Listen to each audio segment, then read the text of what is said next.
Hi, and a huge welcome to you, my lovely listener. So glad you're here. Today, you're joining me for a chat with JV. JV is an entrepreneur focused on passive income via digital products and app development. He founded Figure Sneakerhead, a platform providing sneaker reselling resources, bootstrapping it into a multiple six-figure business. JV, really nice to have you today. Yeah. Yeah. Thanks for having me too. Yeah, it's really awesome. I like to talk to people that have built something in their lives, basically. And I think for you, you started out, I would probably say, relatively early and on eBay reselling sneakers, right? Um, how did that happen? So essentially I had always questioned the educational system, and I was in college, and in the US in particular, like college is very expensive, and I was in a situation where I would have to take out loans, and I was looking at the numbers, and originally I was interested in psychology, and I still am, but I saw that the salaries were quite bad, and um I became interested in making money. So I decided to maybe study business, but I quickly realized maybe I should just try business in real life rather than in school. So I left school and I did a bunch of things to try to make money. And the most accessible thing was just selling things on eBay because, yeah, anyone can do it. So, yeah, basically I stumbled upon sneakers after selling a bunch of random things. I saw that there was a hot market for shoes, started doing that, and yeah, it started doing pretty well. Um, and yeah, long story short, I ended up writing an ebook about this business because yeah, I read Tim Ferriss 4 Hour Work Week. I thought, I want to do that. I saw he made some case study with someone who wrote an ebook and was traveling, and I thought I wanted to do that. I don't want to do physical business anymore. So made an ebook, put it on a website, and over time it got popular. And that's what brought me here, which is, yeah, I've been traveling for, yeah, I guess 8 years now. So, yeah. Yeah, we definitely need to talk about the traveling part, and I'm like I really enjoy surfing, so we will definitely go over there. But maybe go back to really once again to kind of the beginning, because I still think this is kind of it's really interesting, right? So you started. I also studied, so um, kind of started there, and then decided, okay, I think I can build things better, faster, without basically also maybe college debt by myself. Like, and how did that feel like? It's probably a while back now, as you said, but like do you remember the first sneaker you sold on eBay, basically? Yeah, I remember, yeah, the first sneaker I sold on eBay was, yeah, actually I remember I remember the model. It's like Air Jordan 9 Bulls over Broadway. Yeah, it was like this red and black, like Chicago style Michael Jordan sneaker. And I remember I had to go to the mall and sign up, and there was kind of like a process where I had to win the sneaker essentially. And I remember I bought it, I took a picture, I put it on eBay, and within 30 minutes I sold it for $100 profit. And this was back in 2015 when sneakers were like really, really good. Now you can't really do that anymore. Um, but that to me was a signal like, oh, I should continue this. And yeah, I did. I just kept doing it as much as I could. I was actually working at a restaurant at the time. So I was just taking by money from the restaurant job, using it to buy sneakers and uh yeah, selling them. And then eventually I was able to do the shoes full time. Um yeah, so I hit the market at a really good moment. And yeah, although sneakers aren't an opportunity today, there's always a similar opportunity where the market's really hot and it's going to reward you really quickly.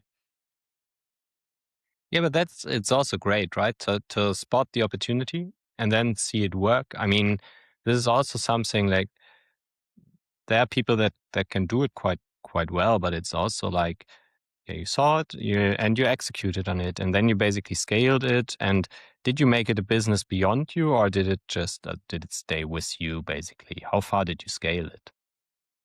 So I did have, at one point I had my brother who was helping me ship the shoes, because I would sometimes have to have multiple addresses. So he was living at my parents' house. I'd send some shoes to my parents' house, and I was in New York. So he would help me like pack and sell some shoes.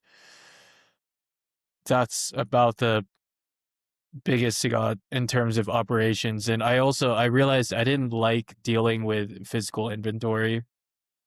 And there was actually a situation where I got robbed, like someone took a gun to me. So like um that really made me not like dealing with the physical aspect. And so yeah, I quickly switched to digital, which was, yeah, I made an educational resource about the whole process and how to start the business, because yeah, I didn't see any education out there. Yeah, that's really interesting. I mean, that robbery story must be must be terrifying, basically. So they stole your Yeah. inventory, or what happened? Yeah. Yeah. Yeah. So, well, someone said they were going to buy something for me, and yeah, it was a pair of shoes worth $1,000. And yeah, I always meet in like a public place during the daylight, but they kept delaying it. They were making excuses, and then suddenly it was dark, and they said they're hungry, and they said like, "Oh, let's just like go to Wendy's, like some like down the street." And then yeah, like we just went there, and then he pulled over to like the dark corner of like a parking lot. And yeah, it was not fun. And um but yeah, at least nothing really happened. I just gave him the shoes.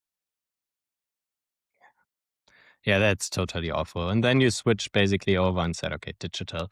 And you talked about the 4-hour work week. I have actually never read it. What Oh, really interesting. was interesting to you on that book? I think it just opened my mind to a possibility of how one could live, especially as an entrepreneur.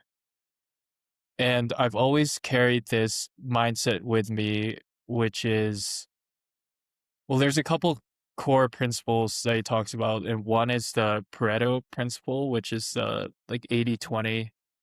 I think it's like 20% of the effort yields 80% of the results.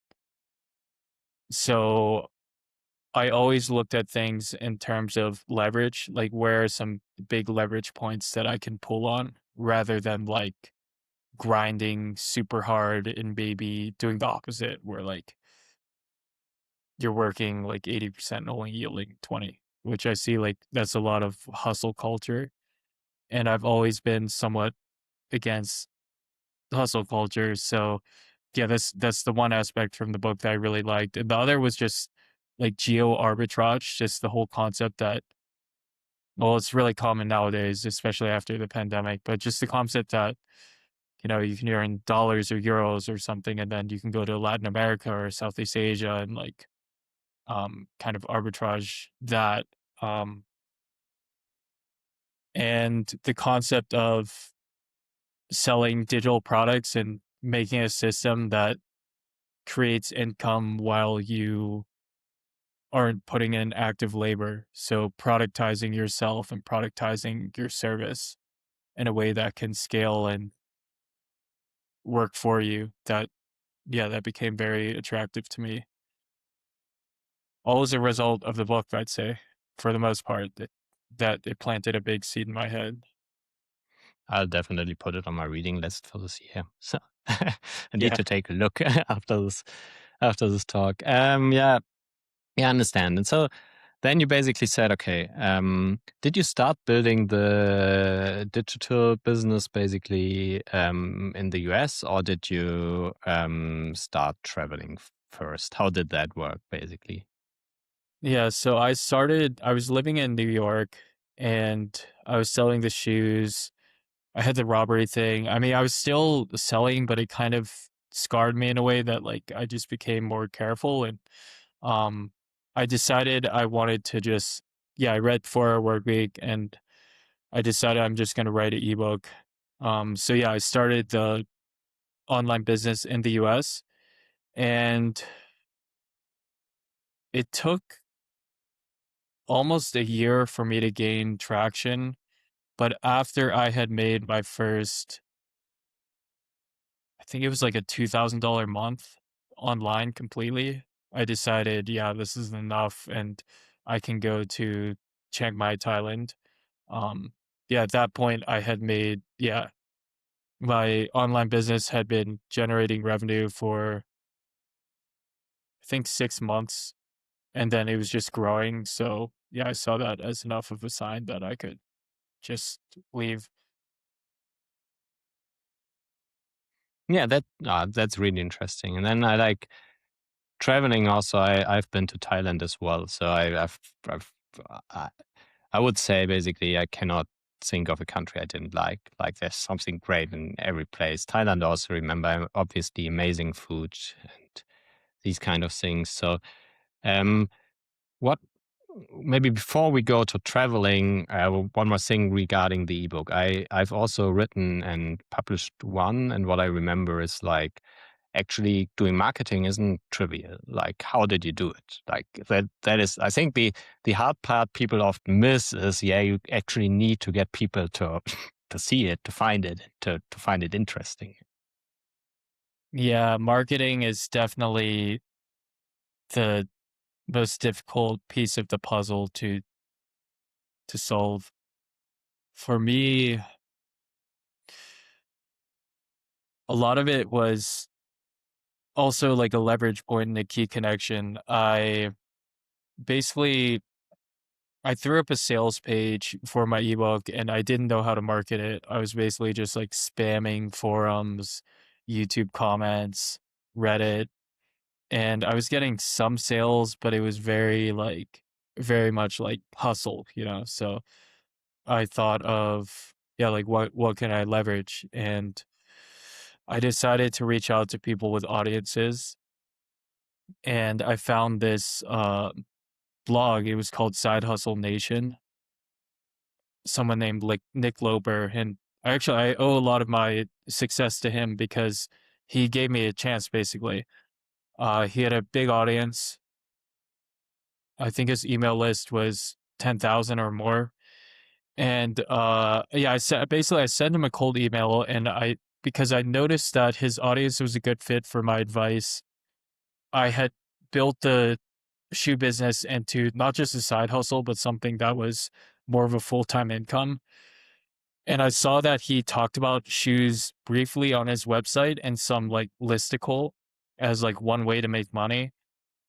So I thought maybe his audience is interested in it. And I emailed him. I thanked him for his um, website and his efforts. And I told him, like, I explained my shoe experience. And I said, hey, can I come teach your audience about uh, this niche, like selling shoes? And originally I wanted to come on his podcast. And he said, you know, it's a little bit too niche, but he allowed me to write a guest post for his audience. And but before I wrote the guest post, he told me I had to fix my website, but because it was just a landing page.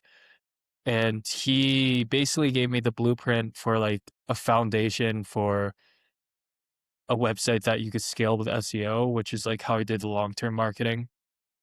Yeah, he just told me put it on WordPress, put some like authoritative educational blog posts, and then have your book as like just a paid resource and not like the center of your website, but just like part of your website. So it took me a few months to do that. And eventually I wrote the guest post for him. I told him I had an ebook and yeah, he let me promote the ebook. That gave the initial pop in sales, but then I continued with SEO and I did YouTube as well. So yeah, in short, it was the leveraging an existing audience, um, using SEO and YouTube for long form organic educational content that end up being my primary marketing engine in the long run. And then you basically have these as the funnels, right? So you would also YouTube probably just directing to the website somehow and the sales, so that the revenue all was the ebook, or did you also monetize something else? Did you mean? Yeah, so a few years into the business, I opened up a paid Discord group. And this is when I started building a team as well, because at this point I was traveling. So I wasn't selling shoes anymore, but I needed someone who was actively involved in selling shoes. And this person, I think, came from my email list. And because I told people, hey, I'm hiring, like if you're doing shoes. So basically, I found someone who was actively involved in shoes and we started to run a paid membership together. And I just did a revenue share with him. And yeah, that helped diversify my business offerings. And like now, like, is it do you still run it today? No, I sold it a few years ago. Yeah. So you basically scaled it, and you did like the dream of most entrepreneurs, basically, sell the business at a certain point in time, which is pretty great. And then basically, how involved were you in the end? Did you manage to basically have this business run by other people, or did you still like run the day to day? Like, Well, at the end of it, I was basically not involved. I had built a whole team around it, and that's what allowed me to sell as well. Is I had a team and a process. Um, yeah, so I pretty much built it with selling in the end in mind. oh, great. So yeah, that's also, I mean, that is an nice trajectory. And how many people did you employ, like at the max time? How big was the team? So you started alone, basically. You got the shot at the opportunity, basically, through the list, and you started scaling it, doing SEO and these things. You scaled it up a bit. Yeah. Yeah, How? so it ended up being about 8 people. 3 or 4 were like kind of more full-time employee type or like more active role. And then the rest of them were just contract writers. So people that help produce the content. And then a lot of your inbound, probably, so your funnel was a lot of SEO, I imagine, because you were writing That's blog posts and yeah. these things. Yeah. Yeah, so that was pretty much everything. Yeah, it was all articles, all SEO. Like, yeah, that was the majority of how I was capturing my traffic.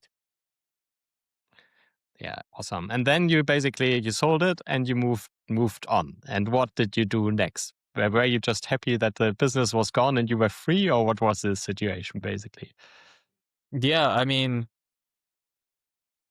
I sold it and I was just traveling. I got really into surfing. I had a lot more free time. Um, I will say that I didn't sell it at the peak. I could have sold it for much more during the pandemic. Um, so I didn't really nail the top valuation, but it was still like I was happy with it. And I was just traveling and I started some new projects and I didn't have as much motivation as the first time. That's another thing. And it wasn't as easy. I learned there was some luck. Obviously, I had skill, but there was some good market timing that it couldn't quite repeat the second time. So I was actually tinkering around for a while and I ended up working with a startup called Whop. I don't know if you've heard of them. No, I They're, haven't heard of yeah, them, but yeah. Yeah, they have an interesting story because they followed a similar trajectory to me, the founders. I had a mutual connection with them on Discord because, yeah, essentially, like I was one of the first groups on Discord that was dedicated to reselling shoes. And this was in 2018, but soon there were like dozens, and there wasn't a native way to accept and manage payments on Discord. So people would have to make these custom authorization systems and set them up for people's Discords. I remember I paid this developer like 2K or something to set up this authorization system for me. And like they even wanted this like ongoing billing for it.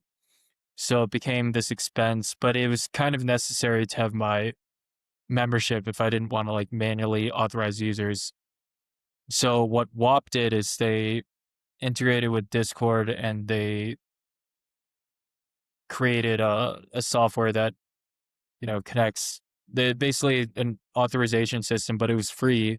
So they were onboarding a bunch of people to use Whop as their payment solution. I mean, they were doing it through Stripe, but now they have their own payment gateway. I think they broke away from Stripe and they're, now they're a huge marketplace. But yeah, basically I sold my site. It was like a year and a half later, and I was talking to one of the developers I was working with, and he said like, hey, like these guys have this startup and they want help with like content SEO or whatever.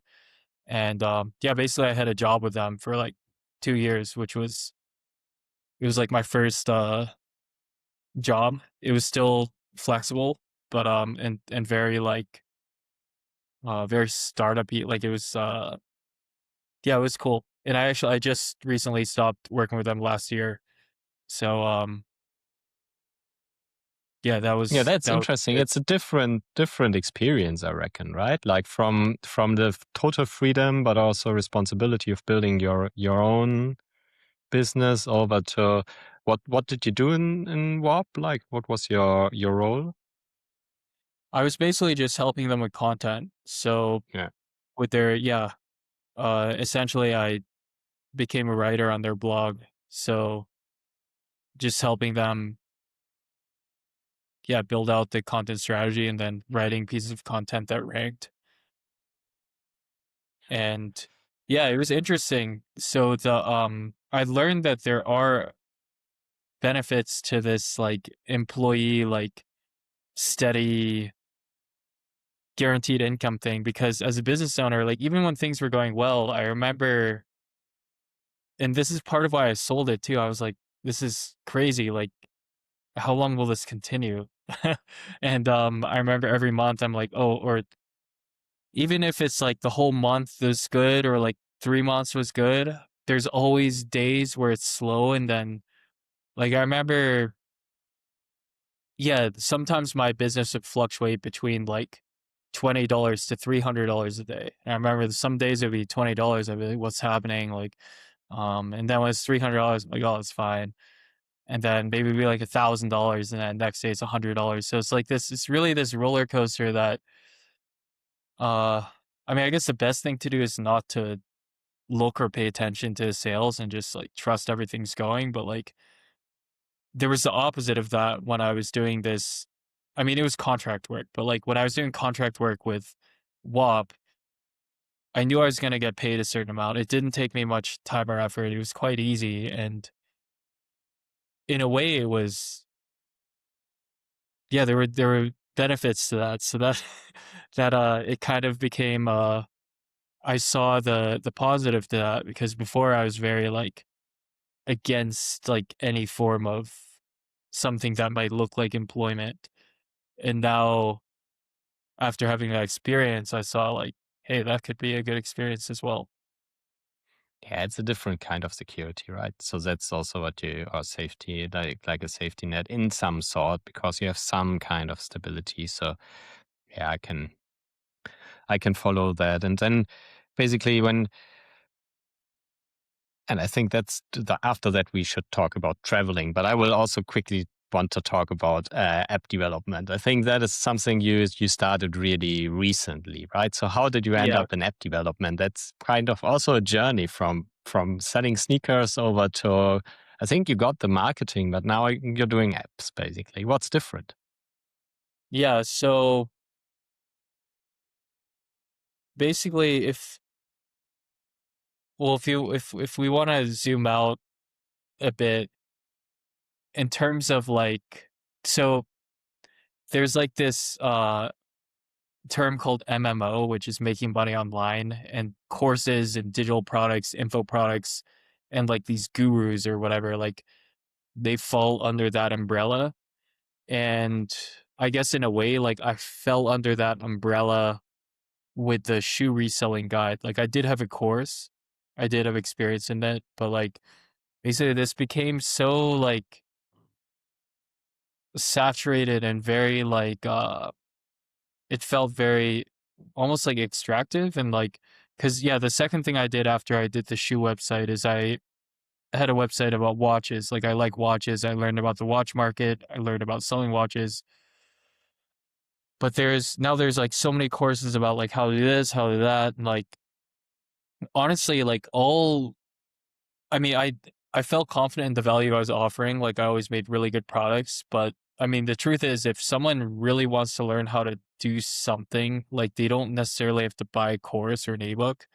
They could just watch YouTube videos and learn how to do it. So honestly, it made me feel a bit bad about what I was doing. I was like, why don't you just research this on your own? I mean, I'm providing value, I'm saving people time, but like, yeah, so I had the idea that I want to build something that's more like a tool, something that's like more useful, like scalable, like isn't necessarily too expensive. Like, yeah, like for example, like I've never done like high ticket courses. My shoe ebook was only $47. My membership was $40 a month.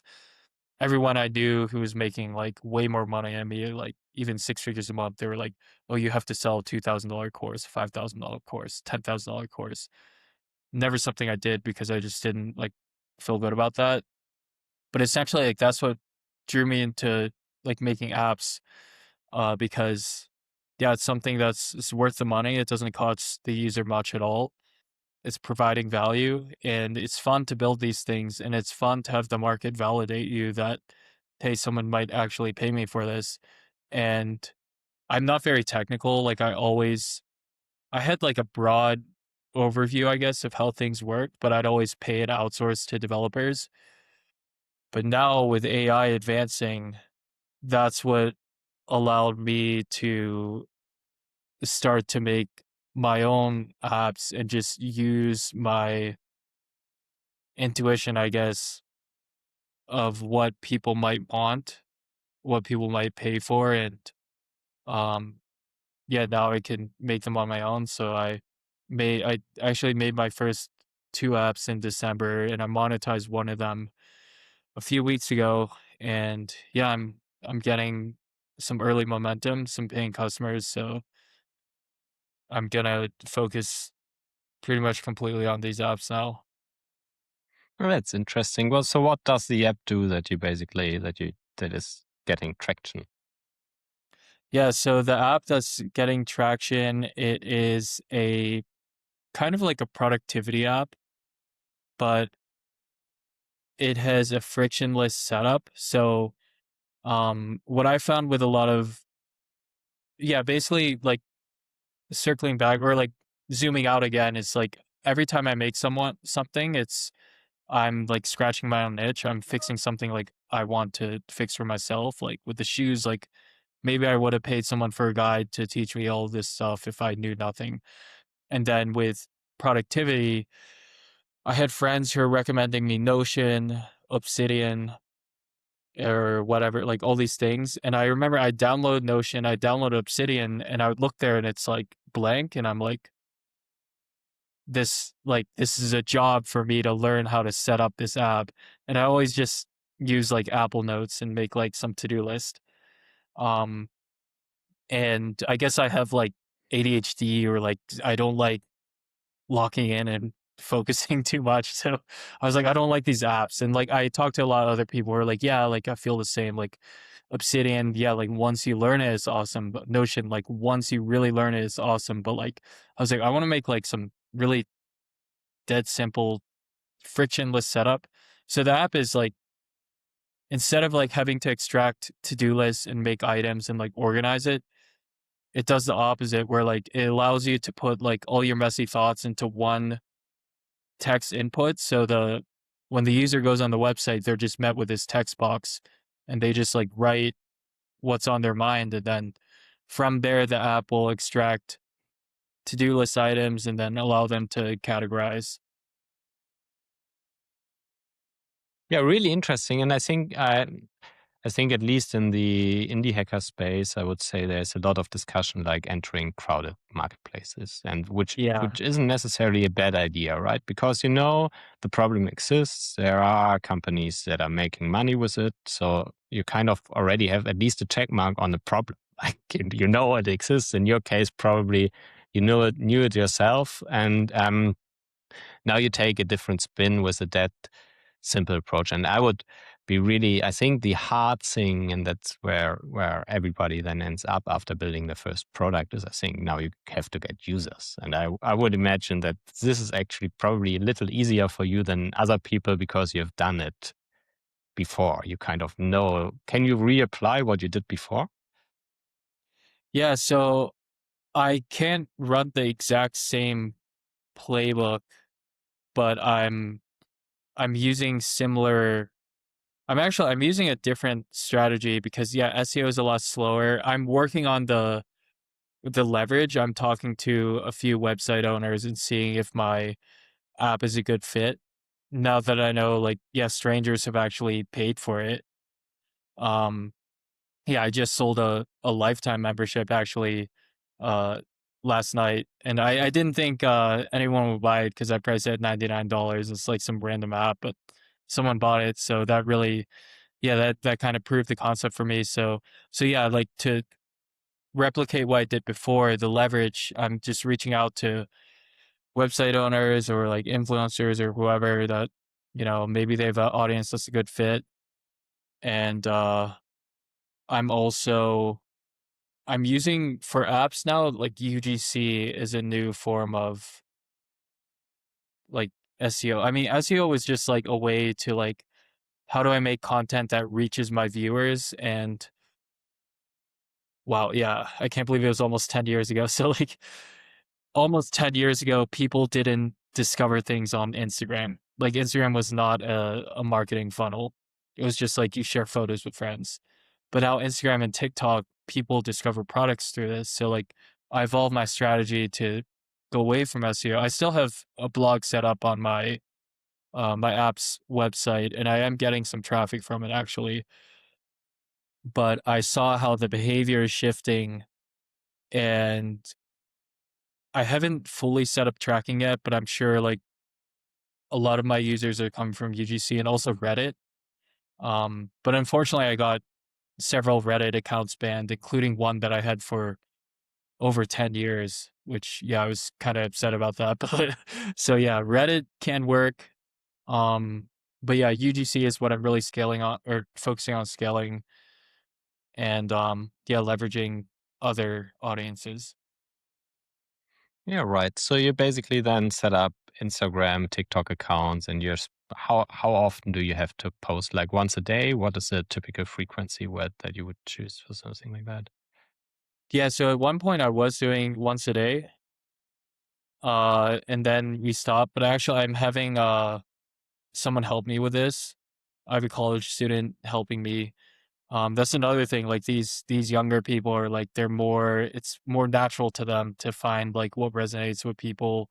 And it was someone who had experience with UGC before. Um, so I shifted more towards lower volume in terms of output, but like higher volume in terms of reach. So like better ideas or like figuring out what works. Like basically, it's more worth it to post one video that gets 10,000 views or 3,000 views versus 10 videos to get 100 views or less. It's so yeah, again, it's like, how do I put in less effort but yield more results? Yeah, that's coming back to the 4-hour work week basically. And now Yeah. really interesting. So I'm really excited to see where this takes you basically. And I think honestly, it's a huge advantage to have marketing knowledge. I think it was a huge advantage to be able to build software that is getting less and less relevant. I'm also really interested in seeing when we will kind of see the AI tools for marketing and when how this will change the whole dynamic again, because it's already become so much easier to create content. So yeah, I'm not sure if it will get more competitive, what will happen there. What do you think about that actually? Yeah, I'm actually feeling FOMO about, like, agentic AI, I guess, or, like, something like Claudebot or Moltbook or whatever. Like, I have so much FOMO over it because even since last week, people are doing things, and, like, my friends who are developers, they're doing things. And, yeah, I do see an issue. I see a couple potential issues where, especially with apps, they might become such a commodity that people will stop paying for apps if they could just use them through AI, or like the prices might get cheaper, or like someone might be able to just go into their AI model and access an app, like instant, like vibe code some app instantly, like just like in the prompts. Like it could get that far where like just a normal user might say like, oh, I want help with my productivity, and the AI will like spit out this app for them to try, and then the company, the AI company, is just gonna get the subscription from them, and then the person's gonna just like generate unlimited apps. Um, and also the in terms of like distribution and marketing, we're kind of in the, I don't know if this is what like dead internet theory is. Like maybe you can explain what that is, but just like the whole, like everything is AI slop essentially, and it's going to be hard to cut through the noise. Like that's another thing with marketing. Yeah, so I think we have a significant change in content. So this copywriting, especially also what you did or like writing content has shifted a lot. Like now most of the content on the internet is at least AI assisted or AI generated, I would say. And so you basically have a switch in between pre-ChatGPT and past ChatGPT. Beforehand, it was all basically human made, maybe supported by some technology, but afterwards, now it's most, I would say, probably a lot of the content generated on the internet is now AI. And yeah, I don't know how this, I don't know the effect yet, but I'm quite sure of is that we have no technology to properly detect yet whether content is AI generated or not. Like this is really hard. Like I'm always skeptical of any tool that tells you it can can find out. And it's not so trivial. Sometimes it is, but and I think that are the things that I find really interesting, where the line blurries, like where will it become indistinguishable. Then regarding apps, I don't know what it will be. I think we will see new devices, but if I knew how they would look like, I would be really interested in knowing that. I think we will see evolutions of operating systems and these things. So I'm quite sure that there are things to come. Claude bot and Moltbook, I think, yeah, we will see some kind of agent economy, some kind. And uh, I think that is like Moltbook was the first time that we could kind of get a glimpse at it. Even I would treat the post that are in it with care, actually, because there are a lot of humans, there are a lot of questionable things happening there. But I think it was the first time that we could see these interactions. So that I'm really interested about, and I'm also yeah, I don't know, it's the first time that it feels a little bit scary, I would at least say. It's not so easy to predict what the next 2-3 years will look like a relatively close time horizon because the change is just happening so incredibly fast. And yeah, that's really different from anything I have experienced. Yeah. Yeah. The other interesting thing about how AI is advancing, you talked about it being hard to tell whether or not content is AI generated.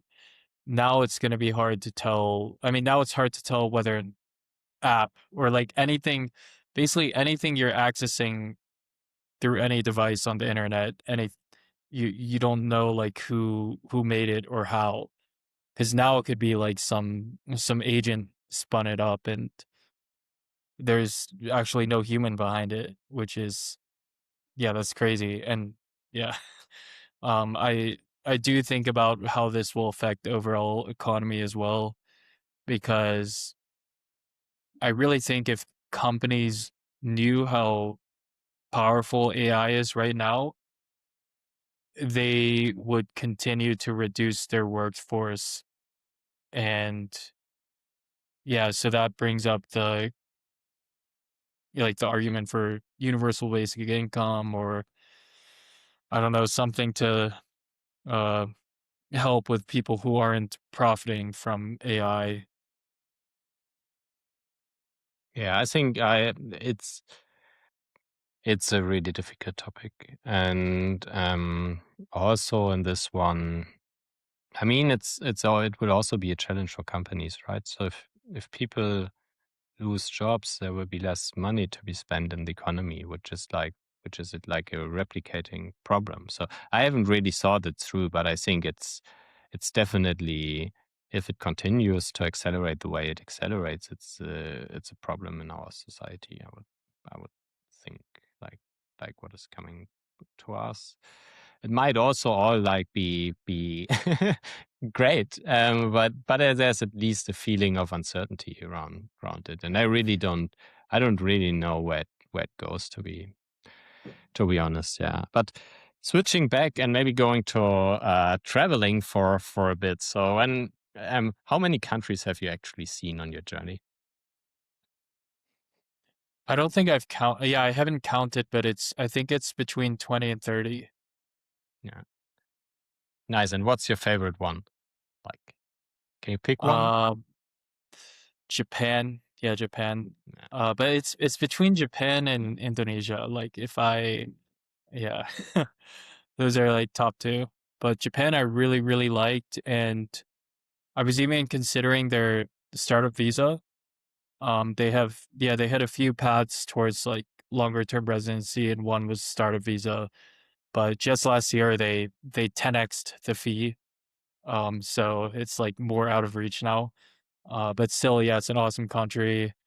Um, yeah, and in terms of yeah, surfing, like to talk about surfing a bit, like um, surfing became kind of like a radar or like a benchmark with which I like rate countries. So that's why I put Indonesia up there against Japan, because Indonesia's surfing is just so much better than Japan. I did surf in Japan, but yeah, kind of that's kind of and this is what the 4 hour work week talks about as well, which is the concept of like mini retirements. Like, what would you do if you had time to pursue hobbies? And yeah, the only reason I was able to start surfing and really surf a lot and improve a lot, because I started late. Like, I started as a fully grown adult, and most people who are adults, they can't. It's very hard to improve at surfing. Like, most people start as children. And yeah, I mean, I'm still learning, but I was lucky enough to have the free time to pursue it a lot because of the online business I had. And yeah, now I'm continuing to do that. So, and it's all thanks to, yeah, like digital products and working on something like something that's not really a fixed schedule. Like, even when I had the contract work with Whop, it was very like, it was asynchronous. Like, there were actually no meetings, and we did everything inside of like Slack and Google Docs. And so I basically just worked. It didn't matter what time zone I was in. So that's kind of the goal and what I think everyone should pursue. And it's not even about necessarily making more money. It's about having a balance between freedom and money because, yeah, I didn't want to like be too fixed into work where like I needed to be in a time zone or like, but yeah, that's what like allowed me to have the freedom to like hop around all the different time zones. Yeah. Yeah, I think that's nice. And I think with surfing, it's also usually you have the morning session, which is really good and glassy. Then it gets windy. So throughout the day, you actually have time to do other things. Also, Bali, usually I know it's quite hot. So it's nice to sit under the air condition. Can open up your laptop, basically spend your time on something else. It's windy anyway. And then usually you have an evening session as well. That's how I remember it, like in the places I was at. And then, yeah, I think there are these places in the world where you have like shorts weather where you just need a board shorts, a t-shirt, basically. You can Yeah. surf. The water is always warm. The air is warm. It's so amazing. Yeah, that's what Indonesia was like that. I lived in Hawaii for a while. Hawaii was interesting because actually sometimes the best session was midday. Like the morning could be windy and then it could be not windy at like 1 p.m. So yeah, having that time freedom to surf whenever was very helpful for me. But also I shifted away. Like I like cities as well. Like right now I'm in Mexico City and there's like so much life and culture here and I can dance and like, yeah, I mean, I surfed last month in El Salvador and Puerto Rico, so like I'm shifting away from like living in a surf location, and especially if I'm building, like I like the energy of a city, and so I'm just yeah, basically I'm doing the same thing where like I do like a focused like work sprint to build up the momentum and reach like escape velocity because yeah, I'm like kind of starting over again with the apps or like anything else. And then once I'm at this escape velocity, then I can like chill out a bit, like surf more, travel more. So it's all, yeah, it's all cyclical. Yeah, I think that is really good final words. Thank you so much for being here, JV. It was really a pleasure talking to you. And to you, my listener, see you next time. Thank you, Niklas, for having me.